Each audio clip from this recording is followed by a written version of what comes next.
We have reviewed several different versions of the Lian O11 Dynamic chassis, the standard Dynamic, the Evo, the XL, even the Evo XL. So just when you thought that the company could not possibly do any more with the O11K series, they go and launch another one. This time around, it's not an O11D, it's an O11V for Vision. The O11 Vision offers most of the same features of the O11D, but with 3 sides of tempered glass. But can it match the hardware support and great cooling we've come to rely on from the O11 series? Let's find out.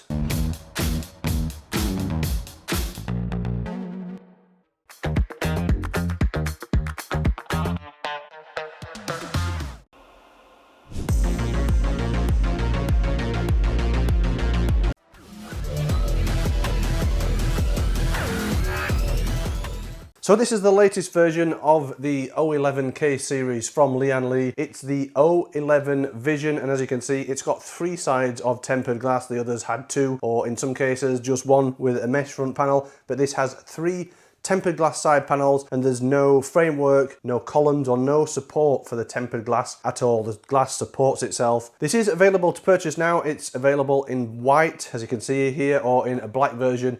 Either version has an MSRP of $140 US. If you're in the UK, you can pick this up from Overclockers UK. It's priced at £124.99 for the black version, and there's a slight premium for the white at £129.99. For the O11 Vision, Lian has teamed up with the PC Master Race community to design a dual chamber case that elegantly displays the system and the user's installation skills. It features 3-piece panoramic tempered glass side panels for an unobstructed view of the system to produce the ultimate look. All support frames and columns are removed. The glass panels connect at the top corners into a magnetic mounting key hidden behind a white and grey gradient on the glass. Similar to the O11D Evo XL, the motherboard tray can be removed and adjusted between high and low positions. So let's take a closer look around the case and see how we get these glass side panels on, because as we say, there's no framework that holds these glass panels into position. They all support themselves or support each other. So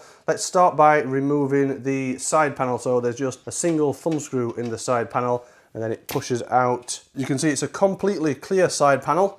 There's no tint on that, so you'll be able to see into the system and see everything absolutely perfectly. To remove the top tempered glass, there's 2 thumb screws in the back, and then it slides backwards. Again, it lifts out really easily, and again, it's a completely clear tempered glass panel. There's no tint on this at all. The right hand side panel is completely tool free and fixing free. It just clips into place and it pulls off, and you can see it's just a standard steel side panel with a couple of vents in there. The front glass can be removed also, but it's not essential that you remove it to build a system. You can get into everything pretty easily with that front glass in place, but it can be removed. You just need to take out 3 screws from the aluminium front panel, slide that out of the way. Then there's 4 screws to undo from the front of the tempered glass, 1 at the bottom corner, then there's another thumb screw holding it in position at the bottom inside the case, and then the tempered glass side panel just lifts out. So the case is built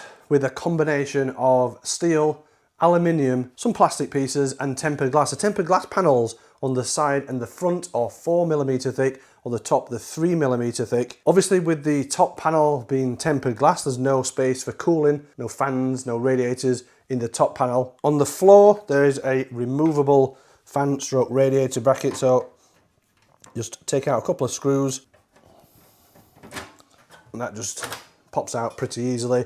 On here you can fit up to 340mm fans, or up to a 360mm radiator. Obviously that also supports 280s, 240s, 120 radiators on there. Really easy to remove. You can fit the fans and radiators on the bench and then put that back in place. The O11 Vision also features the removable and adjustable motherboard tray like we saw in the O11 Evo XL. If you remove the thumb screw from the bottom and take out the vent panel, then remove the other thumb screws for the motherboard tray on the back of the case and 1 on the inside. The whole motherboard tray can then be taken out. You can build the motherboard, CPU, cooler, RAM, everything on the bench, and then pop the motherboard tray back into the case and finish off the build. Or alternatively, you can adjust the motherboard between high and low positions. So currently it's in its high position. You can install fans and radiators on the bottom bracket, but if you drop the motherboard tray into the low mode or the low position, there's only enough space then for fans to be installed on that bottom radiator bracket. But dropping it down into the low mode allows you to install 220mm fans on the rear mount.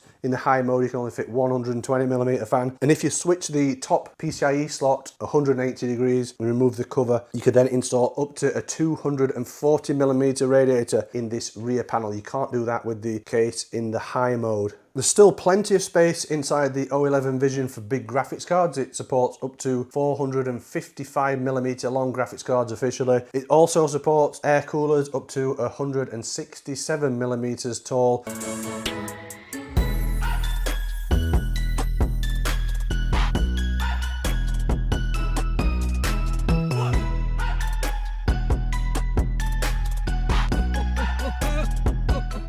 There's several cutouts for cable management, so a couple at the top here with grommets, a couple down the side that also have rubber grommets, and then there's like one large slot down at the bottom there for feeding cables through. This side radiator mount is also removable. It just uses a quick release fitting, similar again to what we've seen in the O11D Evo. Again, you can mount your fans and radiators with this out of the case and then pop it back in place. On here you can fit up to 3 120 or 3 140mm fans, or up to a 360mm radiator, and then you can just pop the whole thing back in.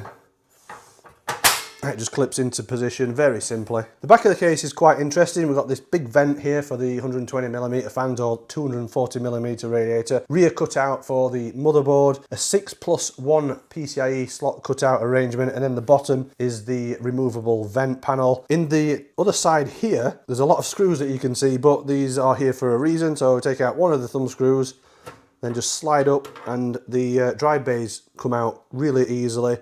On here you can install either a 2.5 or 3.5 inch drive, and then they just slot back into place and secured with a thumb screw. So there's 2 drive bays, and then below that is this power supply mount that kind of protrudes out of the case at the back of the case, about 15mm. The reason for that is to allow more space in the right hand chamber for cable management and potentially for a longer power supply. Flip it around to this right hand side, you can see you got this cable management panel or cable management door. On here you can fit 3 2.5 inch SSDs, so in total you could potentially install 5 2.5 inch drives, 3 on here, 2 in the bays, or you could have 3 2.5 inch drives and 2 3.5 inch drives. Got the similar central cable management channel that we've seen on the other O11D chassis. These brackets here, you can actually pull these out and just pop these in where you need, so you can put them in the locations to match your cable management. One thing I really like about this case, which I didn't so much in the Height Y70 Touch, the all white version comes with all white cables. Didn't have those in the Height Y70 Touch. They had black cables. It just didn't look right with an all white case. Lian Li has got that right. Close this cable management door and you can see the PCMR Lian Li logo panel that comes pre-attached to the case. And then here's the side radiator fan bracket. You just pop the lever down there and the bracket pulls out really easily. You can put this in either way around, so with it that way around creates more space in the main chamber, and you flip it this way around and that creates more space in the second chamber for cable management. You can also flip it on its other axis as well and put it in basically any way around you like. This front panel here is made from aluminium, and in there is a power button and a reset button around the side. There's no RGB lighting strip like we saw in some of the other O11D cases, and another thing that's missing from this case is the repositionable front I/O. It's just fixed in one place down at the bottom corner here. On there is a single USB Type-C port, 2 USB 3.0 Type-A ports, and then a combined 3.5mm audio jack for headphones and microphone. On the case floor you have these 4 plastic feet that give about 27mm of ground clearance. There's also anti-vibration rubber pads on all of those feet. There's the only dust filter in the system on the floor, and that slides out from the side. It's a nylon dust filter on a plastic frame. And then the bottom of the case is really open, excellent for airflow. If you put the bracket in, There's about 40 millimeters of clearance from the floor that it's standing on to the fan, so that should be enough clearance or enough space for good airflow in the bottom.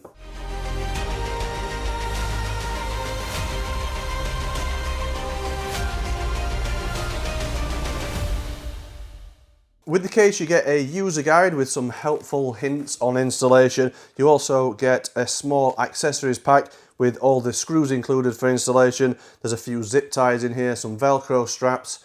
There is some extra clips for the side panel, and there's also a GPU anti-sag bracket that attaches to the motherboard standoffs. I didn't need to use that though because the card in this system doesn't suffer too badly from sag. The test system is a Intel Core i7-14700K CPU. Motherboard is the Gigabyte Z790 Aero G. Graphics card is the Gigabyte RTX 4080 Aero. For memory, it's a 48GB Dominator titanium kit from Corsair's DDR5, 7000 mega transfers per second. For storage in the system, I'm using an ADATA Legend 970 2TB PCIe Gen 5 NVMe M.2 SSD. The Legend 970 has an active heat dissipation design with an aluminium heatsink and fan, allowing it to run cooler than with passive cooling and at blisteringly fast speeds. Simon recently reviewed this drive, and you can see from his benchmarks that the Legend 970 can run up to 10,000 megabytes per second sequential read and write speeds. You can pick this drive up for under £290 in the UK currently, which sounds like pretty good value for a 2TB Gen 5 drive. So that's the ADATA Legend 970. You can see it includes that aluminium heatsink and a small fan. You do have to connect that fan up to a SATA connection for power, but the wiring is really thin. It's easy to hide, so it looks pretty good. The only thing with those built-in heatsinks is you have to remove the motherboard heatsinks, but I think this one looks okay. Power supply in the system is a Seasonic Vertex GX 1200, so 1200 watt, 80 plus gold rated, fully modular power supply, and it's ATX3 PCIe 5 ready. Onto the cooling. So for the CPU cooler, I'm running the Lian Galahad 2 LCD 360mm radiator, but I've swapped out the stock fans that come with the cooler for these new Lian UNIFAN TL LCD fans. You can see I've got a few of the TL fans. The bottom ones are intakes. These are actually reverse blade, so they're intakes pulling air into the system. On the rear, I've got two more of the standard TLs, the non-LCD version. They're both exhausts. And then on the cooler, again, another 3 TLs, but these are the TL LCDs, so they're also reverse blades and acting as intakes. The UNIFAN TL and TL LCD fans are available in forward and reverse blades. The TL LCD are equipped with a 1.6-inch LCD screen. They can display images, GIFs, and various system sensors on the LCD screen, and they are controlled by the Lian L-Connect 3 software. So in the software you can adjust what's on the screen, you can adjust the RGB lighting effects, and you can also adjust the fan speeds. They're not cheap, these fans, but you gotta say those LCD versions do look pretty cool with those 1.6-inch LCDs in the middle of the fan hub. For the singles of the LCD version, so in black they're $46.99 US, just for one. In white, slightly more at $51.99. You can pick them up in a 3-pack as well with the L-Connect controller, and either in black or white, they're $149.99 for the 3-packs. The TLs, the non-LCD versions, they're slightly cheaper, so a single black TL will be $32.99 MSRP. The white ones are slightly more at $35.99. And the 3-packs of the TL fans, they are $109. So as you can see, the system's all built up.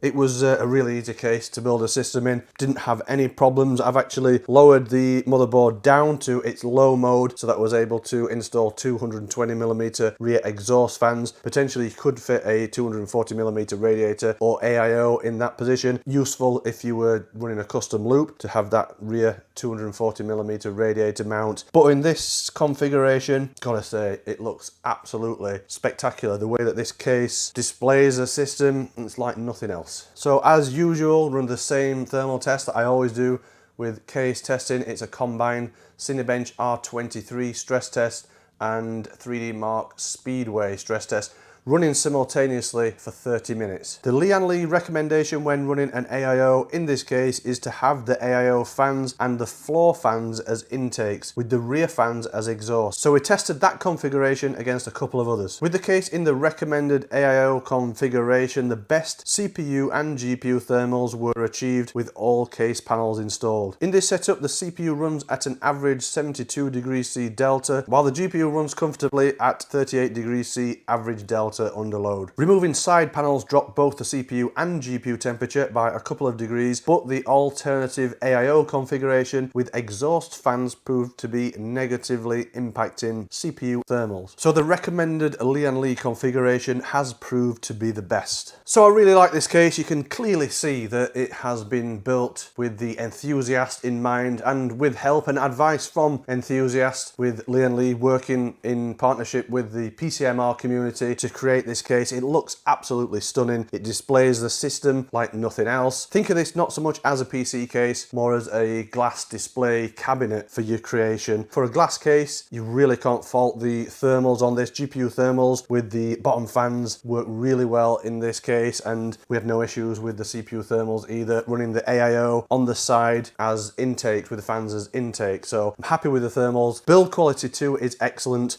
Even with the glass panels, the case feels really rigid compared to some other similar cases I've reviewed recently. The build quality on this is second to none. It's outstanding build quality. Installing a system inside it, no problems with that either. You've got various options with the configuration, whether you have the motherboard in the high or the low position. You are really forced to place the AIO just on the side. There's not many options for switching the AIO configuration, but it works really well in this configuration, so there's no real reason to change the way you install the AIO other than the recommended configuration by Lian Li. And I guess that is the only negative I've got with this case, but it's not so much a negative, more of a restriction, as you are restricted to the cooling options with there not being any space on the top of the case to install radiators or fans. But for me, it's not a problem. It's just a slight restriction. It limits the options you have when building, but in the configuration we've got it in now, thermals are great. It looks absolutely brilliant. Great build quality. One of the best I've reviewed this year. Let me know what you think of this case in the comments section. If you've enjoyed watching this video, don't forget to give us a thumbs up, hit the subscribe button if you're not already subscribed to Kit Guru. If you enjoy what we do here at Kit Guru and you want to help support us, you can always head over to the store, pick up some merch, or you can even subscribe to our Patreon. And as always, don't forget, if you want to catch up on all the in-depth technical reviews, head over to the website.